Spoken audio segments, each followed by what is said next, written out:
Halo guys, bersama Cak Bio di KOS. Nah, kali ini kita akan membahas soal SIMA UI. Dengan adanya pembuahan berganda pada spermatofita, maka ada jaringan yang berkromosom 3N, yaitu A. Sel telur, B. Zigot, C. Embrio, D. Endosperm, E. Kulit biji. Nah, untuk menjawab soal kali ini, kita akan menyimak terlebih dahulu untuk pembahasannya. Nah, pada kelompok tumbuhan spermatofita,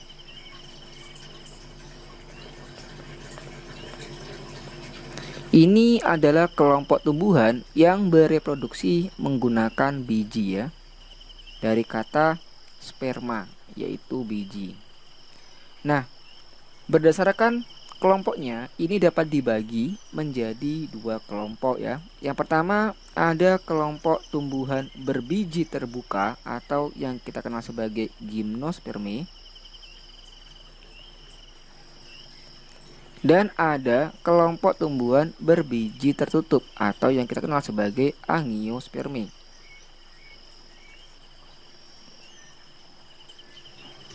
Pada kelompok tumbuhan berbiji terbuka atau gimnosperme ini contohnya ada Pak Haji pindah jogging ya. Nah, ini ada singkatan Pak Haji pindah jogging. Apa aja? Yang pertama ada Pak Kis Haji ya. Kemudian ada pinus. Kemudian ada damar, ada melinjo, dan ada ginkgo biloba. Ya, ini contoh-contoh pada kelompok gimnosperme. Nah, kalau pada angiosperme ini dapat dibedakan lagi menjadi dua kelompok lagi. Yang pertama ada kelompok tumbuhan dikotil dan ada kelompok tumbuhan monokotil. Di mana untuk pada kelompok tumbuhan dikotil ini adalah kelompok tumbuhan yang memiliki dua keping biji ya. Nah, berasal dari kata di itu artinya dua, kotil itu kotiledon ya atau keping biji. Nah, kemudian di situ ada yang satu lagi mono. Mono berarti dia satu, kotil berarti kotiledon atau satu keping biji. Nah, kali ini kita akan fokus untuk pembahasan pada kelompok angiosperme ya. Pada kelompok angiosperme ini dikenal sebagai tumbuhan yang mengalami pembuahan ganda atau yang disebut juga sebagai double fertilization, di mana dalam proses pembuahannya akan diawali dengan polinasi atau penyerbukan. Nah, untuk penyerbukannya bisa terjadi secara sendiri atau dibantu oleh manusia, serangga, angin, dan sebagainya. Nah, nantinya apabila dalam proses penyerbukannya berhasil, nah baru akan diikuti dengan proses fertilisasi. Nah, untuk proses fertilisasi ini itu terjadi pada bagian ovarium, di mana ovarium ini merupakan organ reproduksi pada bunga betina yaitu putik. Nah, untuk melihat bagaimana prosesnya, kita akan melihat pada gambarnya, oke? Oke ya, kita akan lihat dulu untuk struktur pada bagian putih ya. Yang pertama ini ada bagian kepala putih atau yang kita kenal sebagai stigma ya. Kemudian ada yang memanjang. Nah, ini adalah bagian leher putih atau stilus. Dan kemudian yang besar ini itu adalah bagian ovarium. Nah, di dalam ovarium nanti akan ada yang namanya ovul. Nah, ini berbeda ya dengan ovarium. Kalau ovarium ini adalah bakal buah. Sedangkan kalau untuk yang ovul ini adalah bakal biji.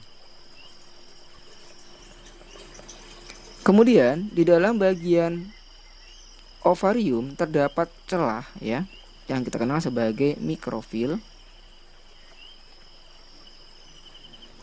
Nah, kemudian di bagian dalamnya ini ada yang namanya embrio sac ya, atau kantong embrio. Ini adalah struktur dari embrio sac atau kantong embrio yang berisi 8 inti sel ya. Nah, apa aja itu inti selnya? Yang pertama ada 3 inti antipoda.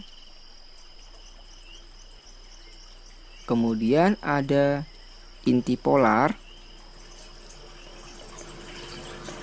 Nah, ini ada 2 ya yang menyatu atau berdekatan. Kemudian ada 2 inti sinergit ya. 2 inti sinergit yang menggapit bagian ovum kiri kanan. Nah, yang paling besar ini adalah ovum. Nah, sekarang kita akan melihat bagaimana proses untuk pembuahannya ya.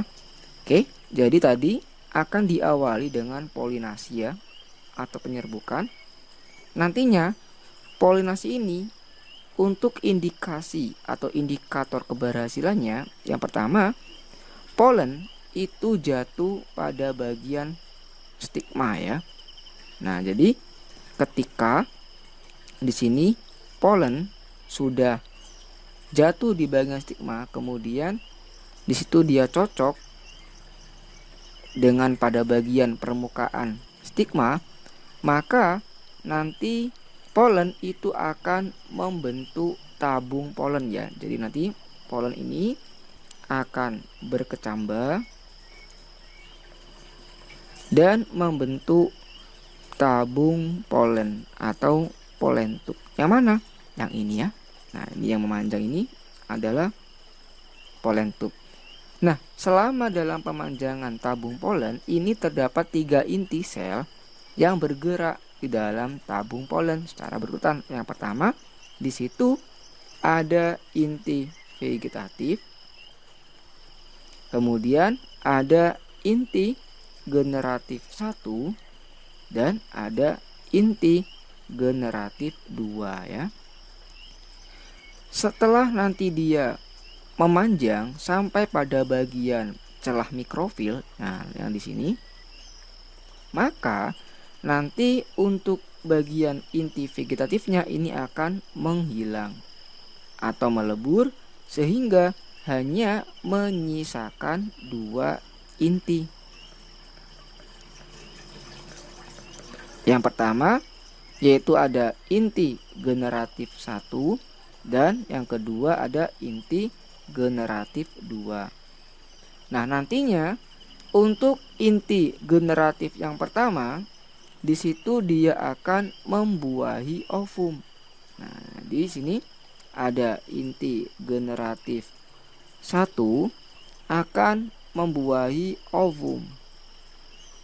Nah, hasil pembuahannya ini akan membentuk zigot, yaitu 2N. Nah, sedangkan yang kedua, untuk inti generatif 2 dan inti polar, yang ini, N plus N, nantinya ketika dia mengalami fertilisasi, ini akan membentuk endosperma.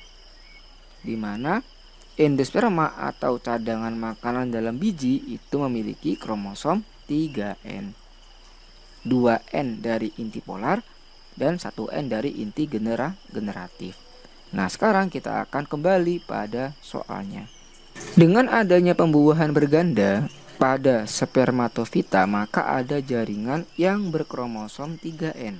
Nah, kalau dia yang berkromosom 3N, maka ini indikasinya hasil pembuahan antara inti generatif 2N dengan inti polar atau inti kandung lembaga sekunder yang memiliki kromosom N plus N. Jadi totalnya 3N yang akan membentuk endosperma atau cadangan makanan dalam biji.